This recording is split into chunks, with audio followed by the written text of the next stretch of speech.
It's time for Ryuma's story to be told.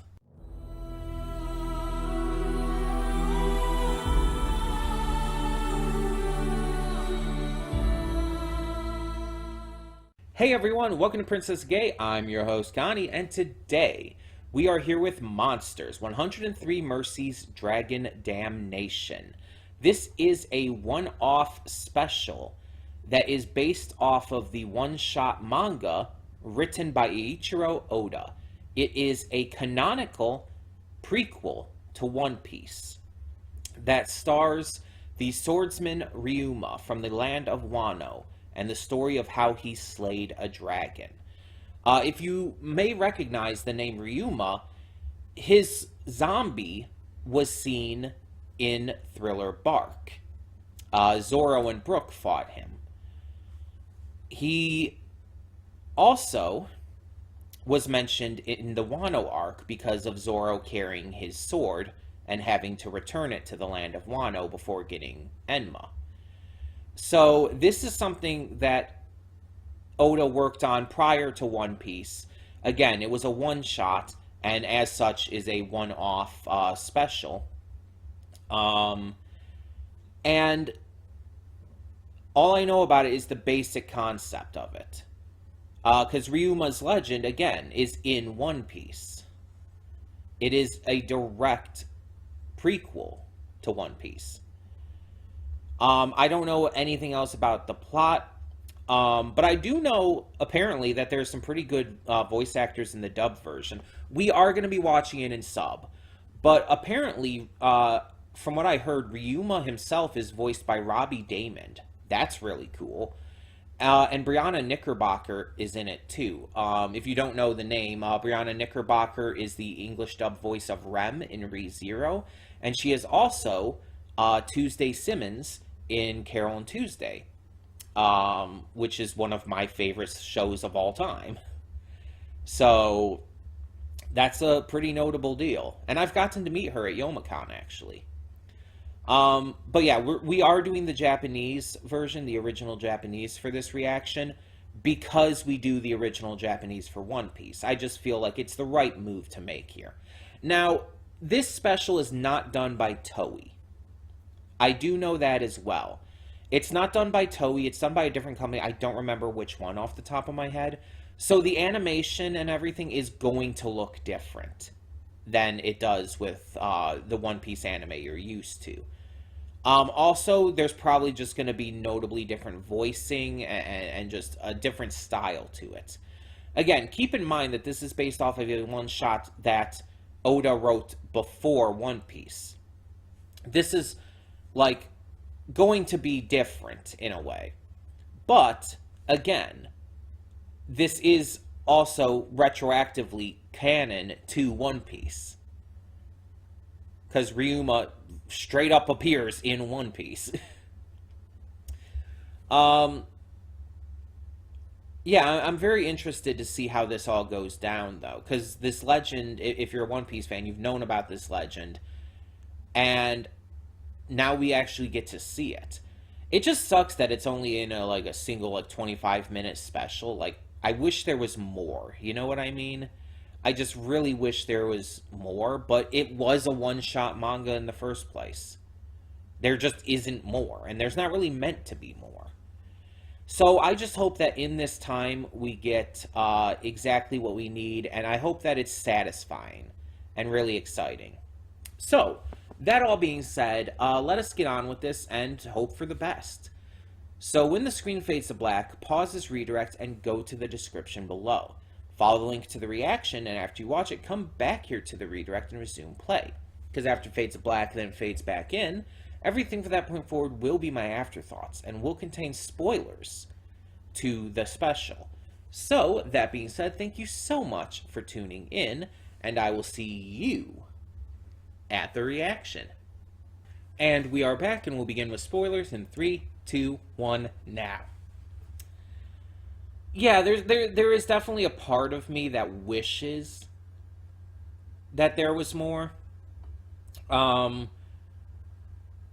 I can see, I see this as a one-shot. I see this as just a singular thing giving backstory to Ryuma, showing the legendary moment where he slew the dragon. It works as it is. Like, there's some things that, like, oh yeah, you definitely want there to be more, but there's some where you can just look at it and it's like, this is good as it is. This works. You don't need more. It feels like it's complete. And this is definitely that case. It is a singular legend of Ryuma, the legendary swordsman from Wano. We see that his personality is very different from Zoro's. And like I said in the reaction, I really like that he's not just a copy of Zoro. Because I feel like it would take away a lot from his character if he was. I just really don't feel like these characters should be like just the same. Like, there's the one guy in the Wano arc as well, in the flashbacks with Yamato and everything. I can't remember his name. I think he was part of the Shimotsuki clan though. But he was how do I put it? He was a lot more similar to Zoro, but at the same time was still very different. He felt like he was... I don't know how to word it. He was different. I don't know how to explain it, but if you've seen those episodes of the Wano arc, I'm sure you understand. But he was definitely closer to Zoro's personality, while Ryuma has some elements of Luffy in him as well. He has some elements of, I honestly, you could say a few different characters from One Piece, interestingly enough. But it also makes him feel like his own character by having these different elements, these different personality traits within him. He feels separate from everyone else, while you could still make the comparison to those characters. He's not just a Zoro clone. He has his own personality, his own motivations, his own ideals. But Zoro, like in Thriller Bark, and as we saw at the end of there, could read his soul and tell how much of a good swordsman and person he was. And we get to see that here. I will admit, I was surprised by Shirano being the bad guy. Like, the thought had crossed my mind when he was first introduced, but I'll be honest, I was tricked. I thought he was a good guy. Everything was kind of pointing to that. I didn't think he was working with the Skeezy dude. I thought Skeezy dude was just on his own, and he and the dragon were the villains of the story. But I am so glad that after it's revealed that they're both the villains, and also what they did, especially to Flair's original village, that Ryuma just did not hesitate and fucking killed them. Like, he obviously killed the dragon, we knew about that, but he also just straight up murdered these two fucktards. And very well deserved. Like, this dude admitted that not only did he fake, or not really fake, but force the dragon attack back then, 7 years ago, I think it was, but he also, like, actively and personally killed Flair's parents just so he could take her as the sole survivor and gain fame and status from it. Yeah, I'm sorry, any cunt who does that shit deserves fucking death. And not only did he gain the fame and notoriety from it, but he also tricked her into basically becoming his biggest fan, by telling her that he saved her and everything, and that unfortunately wasn't able to save her parents. She owed her entire life to him. She owed everything that she had to him. And so when you see her enter the tavern, and when you see her break down just completely after having stayed strong in front of Ryuma, and you see like that split screen of showing her crying inside and Ryuma standing there listening outside, it is so effective. It is so effective because you care. You care about her. You understand the pain she would have gone through there. And you want to see that fucking scumbag violently murdered. And oh my god, it was so satisfying. Like at that point, honestly, the dragon was just like cool. It's like, okay, he slayed a dragon. Cool. But it was more satisfying with him killing Shirano. And they even focused on that with the animation. Like, you notice, like, that big moment when the animation switches, all the color goes away and it becomes very sketchy. Like I said in the reaction, I love when anime fucking does that. It did it for One Piece a couple times as well, the most notable being when Luffy punched St. Charles, the celestial dragon, in Shabandi. Whenever an anime does that, where the color just disappears and it turns into like this sketchy manga style, it is just always hype. That it can't be done wrong. It's always hype. It's so fucking cool. And this is no exception. And it looked better, honestly, than when it was done in One Piece. And that makes sense. Better animation and everything. This is years and years and years after that scene happened in One Piece. So it makes sense that it would look better. It was so well animated. It was so fucking hype. And then you get a little bit of it too when he slays the dragon, but you notice it's a lot less. Because slaying the dragon is nothing. It's just a dragon. But killing Shirano had more meaning to it. It had more depth.